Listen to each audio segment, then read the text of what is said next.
Well, the notion of retiring and starting a life of leisure at age 65 appears to be less of a reality for a growing number of Americans.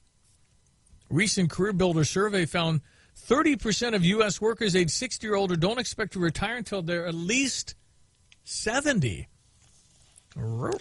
Financial analyst, CEO of Raskin Global, Leonard Raskin. How are you from Baltimore, Leonard? I'm doing great this morning. How are you? Nice to have you on the show. Are you an Oriole fan out there?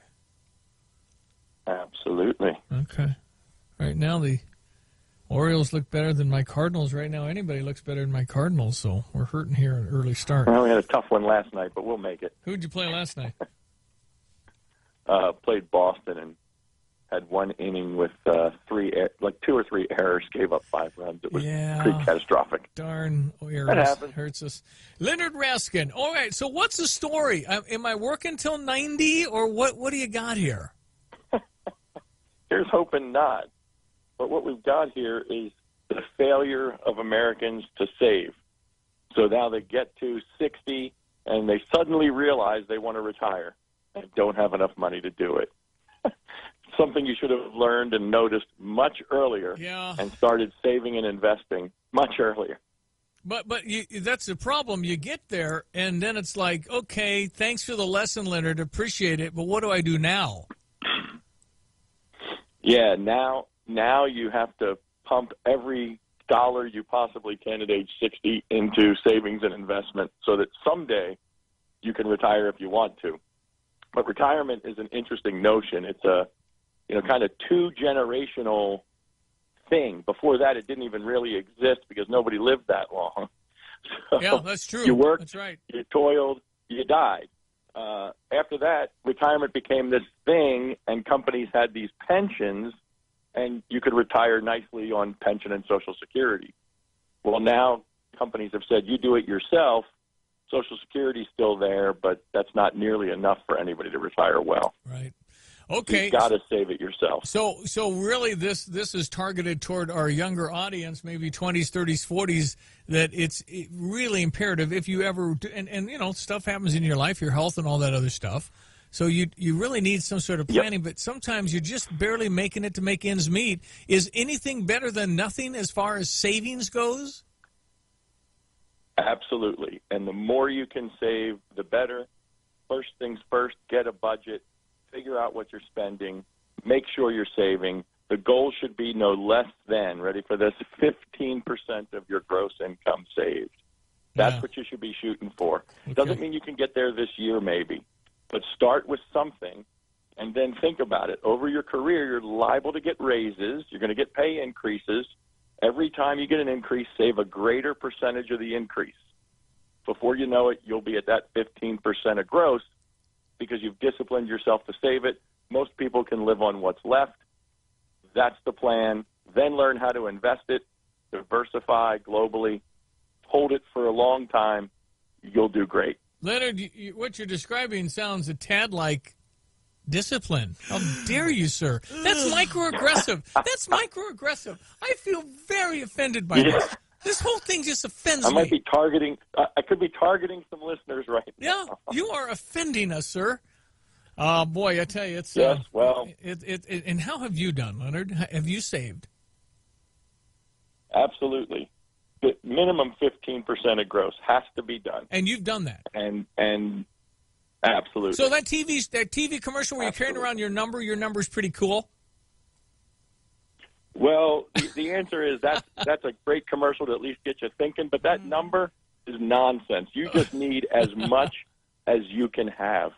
That's what you need. Yeah. As much as you can have. Well, it's exactly right. You're right on target with all what you're saying, Leonard. It's just we haven't done it, and hey, listen, what we'll do is we'll get Bernie Sanders as president, and I'll just live off of you. That's what I'm going to do. Thanks, buddy. Hey, man, that's cool. What are you, some sort of selfish person? We'll just live off Leonard. That's right. Hey, that's right. What do you want? You want to have your own? You want to do it yourself? No, forget it. You need to not be so greedy, sir. It's Raskin Global. I know. Raskin Global, RASKIN Global.com. They can find you, Leonard, and talk baseball or finances or anything else. I really appreciate your time and insight into this thing. My pleasure. Have a great day. Me too. Leonard Raskin, he's in Baltimore, and this, talking to us about stuff we've heard. In my circle, we were talking about tithing recently, and that is getting low on the priority list for my circle of friends, giving back to the church. You try and do that. You certainly 10% was. And I don't know what the number is. It's, okay, 10%. 10% is the tithe, but I think, too, that good news. It is Easter week. I can talk religion, right? Of course, I talk religion anytime. Mm-hmm. You don't have, it's good to do, and it's good for your whole soul and giving, and it's outside of you. It's what you want to try and do. But it doesn't mean God doesn't love you if you don't. Right. You don't do that to kind of as a payment for good things.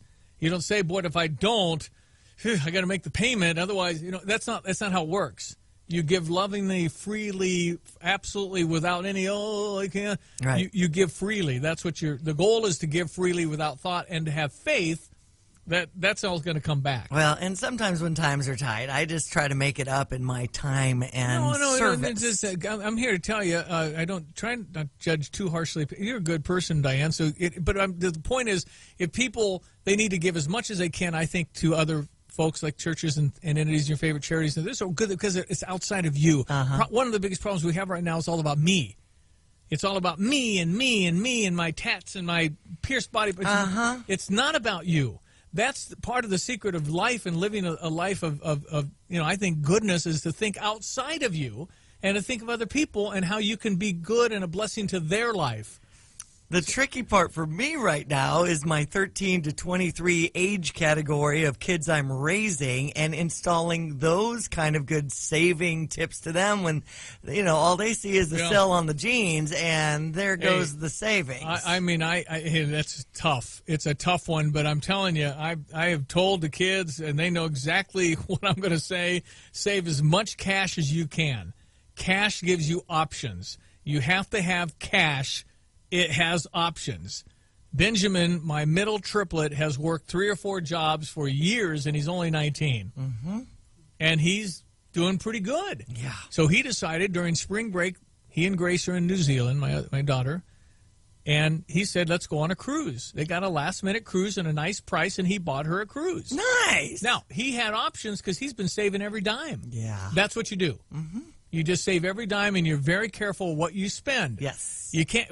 You get caught up in emotion, you get caught up in occasions, you get caught up in stuff, and I'll figure it out later. That never really works very well. Figure it out later is a big expression when it comes to savings. But you want to certainly support your church. You certainly want to do that as best you can.